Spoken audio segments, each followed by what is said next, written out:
Hi, this is Mr. Evans. This is the start of the final section of the first unit of the GCSE course, Unit 1, and we're looking at this section here, expanding a business. In this video, I'm going to look at the benefits and drawbacks of expansion, because I think that's a better place to start than the methods of expansion. And I'm going to look at the benefits of growth and the drawbacks of growth as well, and cover the key terms, economies and diseconomies of scale. So what does expanding a business actually mean? Well, business growth is a huge and wide-ranging term. It can include expansion by increasing the sales volume, in other words, selling a greater quantity of products. You can grow by increasing the sales value, i.e. maybe putting the price up and selling the same quantity but getting more money in. That would be growth as well, more revenue. By increasing the size of the business's asset base. What do I mean by asset base? I mean owning more things, like owning more stores, more delivery vehicles. That would be business growth as well.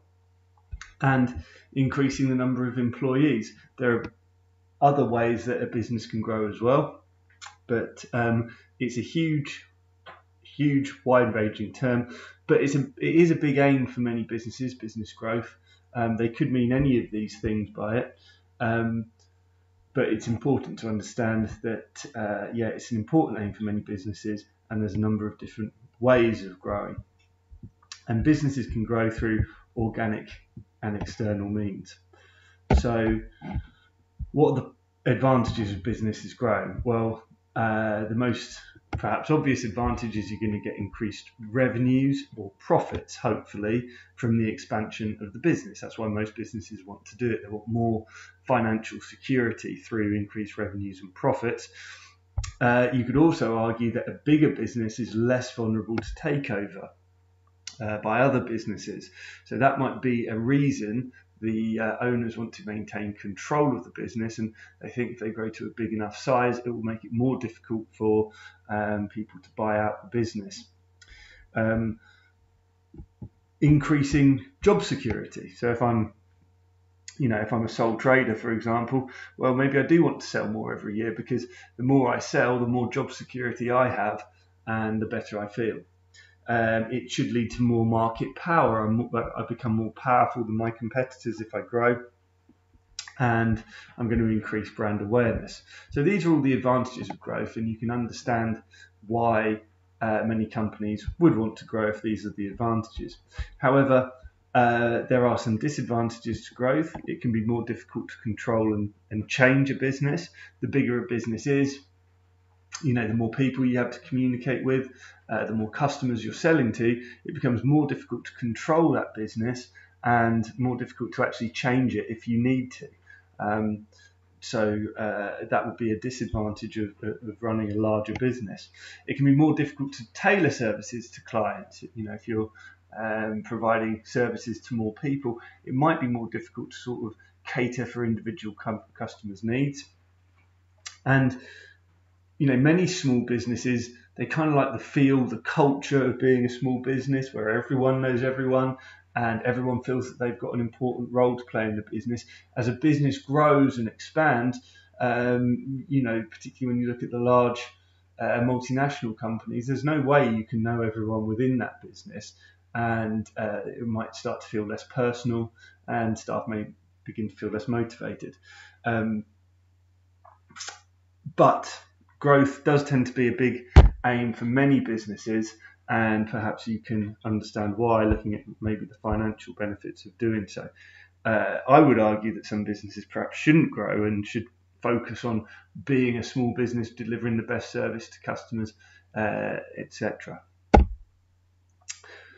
So one of the advantages of growth that you need to know, one of the reasons that bigger businesses can be more profitable, is that bigger businesses can gain from economies of scale. Well, what are economies of scale?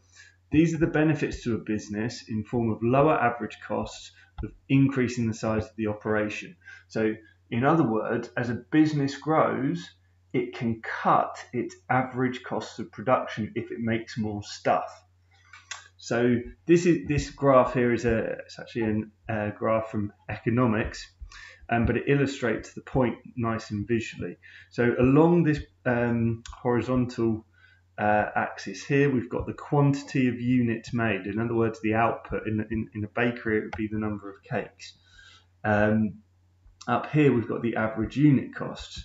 And you can see when a relatively small quantity of cakes is made, the average cost per cake is quite high, but something interesting happens as we produce a greater quantity of cakes. That is, we get a lower average cost for producing each cake. So the greater our output, the more the average cost of producing each cake falls. Well, why is that? There are several economies of scale. You need to know two of them for GCSE business. The first one is purchasing economies of scale. So what are these? So as businesses grow, they gain increased power over their suppliers. They're more likely to be able to negotiate discounts, get longer periods of trade credit, and this will reduce their average costs. The supplier might also be more flexible in terms of design specification and delivery arrangements. The point is, if you go to a supermarket and buy an individual can of Coke, I've got no idea how much it costs, let's say 50, 60p. If that one can of Coke costs 60p, well, how much does a 6-pack can of cans cost? Well, maybe it's £2, and you can see that the price per can of Coke gets cheaper the more you buy. Well, this is because suppliers often want to sell you large quantities of things. They don't want you buying small quantities. They want to sell you large quantities. And suppliers are willing to offer bulk discounts to businesses that buy larger quantities. So obviously, the more I'm producing, the lower the cost of the individual product. The can of Coke falls. The price of the can of Coke falls. That can reduce my costs of production. And that's what purchasing economies of scale are. It's a benefit of growth. The bigger my company, the more power I have over suppliers, and the more ability I have to negotiate discounts. The second type of economy of scale are technical economies of scale. And what does this refer to? Well, the bigger an organisation, the more advanced and sophisticated technology they may be able to afford. So, bigger companies can afford the latest and greatest technology, which can help the organisation increase productivity and reduce average costs. So not only can we afford better technology, but also bigger technology as well. So if you have a look at this picture down here in the bottom left, it's a picture of a large container ship, where you can mathematically prove that if you double the size of a container ship, it can actually carry 8 times as much cargo. I'm not a good enough mathematician to prove it to you, so you can take my word for it or look it up, but if you double the size of a container ship, it takes 8 times as much cargo. So, if I'm a shipping company where I've got a vessel that's twice the size of my competitors, well, I can take 8 times more than them on one vessel, and it doesn't cost me 8 times as much to run this huge ship. So it's much cheaper to run a huge ship like this. Equally, we see in the airline industry, this plane in the background here is an A380 versus a much smaller jet here. It's much more efficient to run a huge plane if we can fill it with passengers. I don't know what the capacity of these are compared to the smaller ones, but it's much more efficient. We've got the latest engines here on the A380, and if we can fill it with passengers, actually the fuel cost per passenger falls. So the principle is the greater the quantity of output, the more I can negotiate lower prices with suppliers, the better technology, more efficient technology I can afford, my average costs fall. So that's a reason for growth. However, the diagram shows quite nicely that we get to a point called the minimum efficient scale. And beyond the minimum efficient scale, we can't actually get the average cost of production even lower. But worse than that, if we keep on increasing our output, the average costs actually start to rise. And we get to this point Q2 here, where we're producing more units than we were down here at Q1, but our average costs of production have risen. Well, why might that occur? There tend to be three reasons, and I kind of hinted at these earlier. The first one is communication. As an organisation gets bigger, it becomes more difficult to communicate with everyone. Maybe if I'm a small company, we just hold a meeting.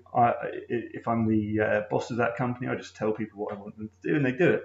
However, if I've got a bigger company, maybe it's operating across several time zones, people in different languages, it becomes far more difficult to communicate. I need to put systems in place to get the message through. I need to check the message has been sent. I need to make sure everyone understands it.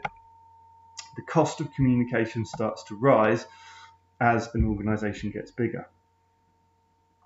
Also, it becomes more difficult to coordinate a larger operation.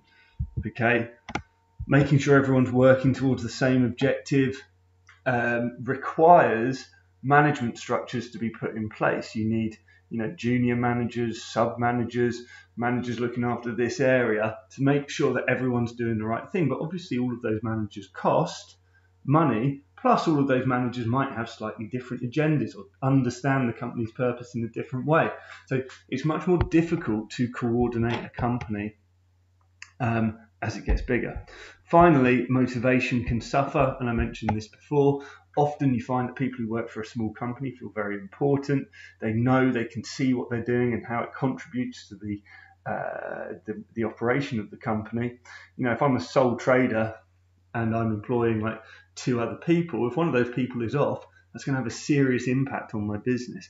As the organisation grows, people might feel that they're making less of a contribution, and they become less motivated as a result.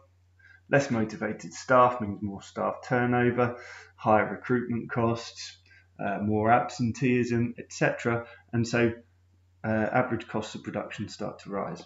So in this video, a bit of a long one, but I've hopefully covered the benefits of expansion, including economies and diseconomies of scale.